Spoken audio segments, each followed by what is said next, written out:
Good day, class. I am teacher Noah, and today we will be classifying vertebrates. Okay, so before we start, let me state to you our objectives.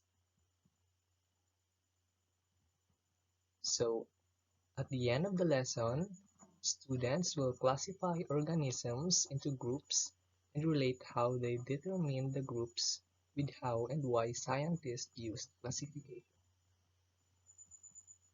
and demonstrate how vertebrates are sorted into groups. Vocabulary. So, the first one is cold-blooded. Cold-blooded means having a body temperature varying with that of the environment. Next is warm-blooded. Warm-blooded means can control its body temperature, or body temperature stays the same regardless of the environment. Let's proceed to our proper lesson. What is vertebrates?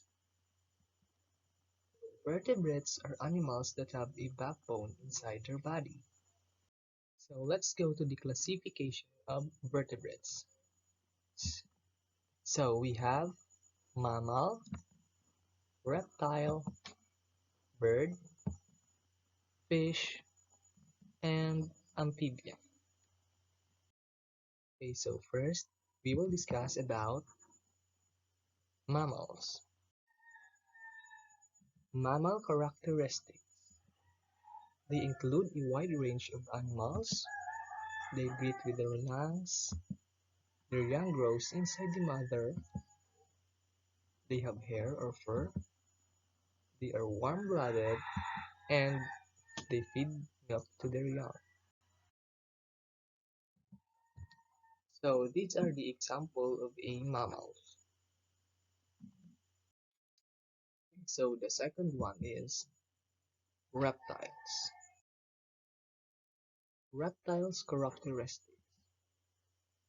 They breathe with their lungs.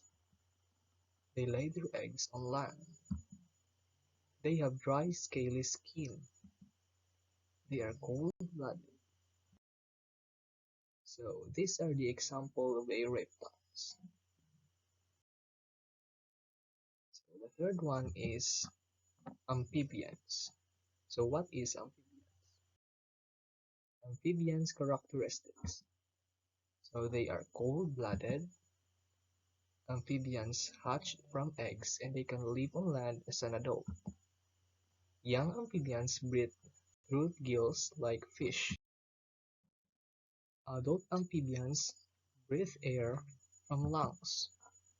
Some have smooth, moist skin. Examples of these are frogs, salamanders, newt, and mud puppies. So these are the examples of an amphibian. Next is fish. Fish characteristics. They are the largest group of vertebrates. Many are covered with scales. They have fins. They are cold-blooded. They breathe through gills. So these are the example of fish. Lastly, we have birds. Bird characteristics. They breathe with their lungs.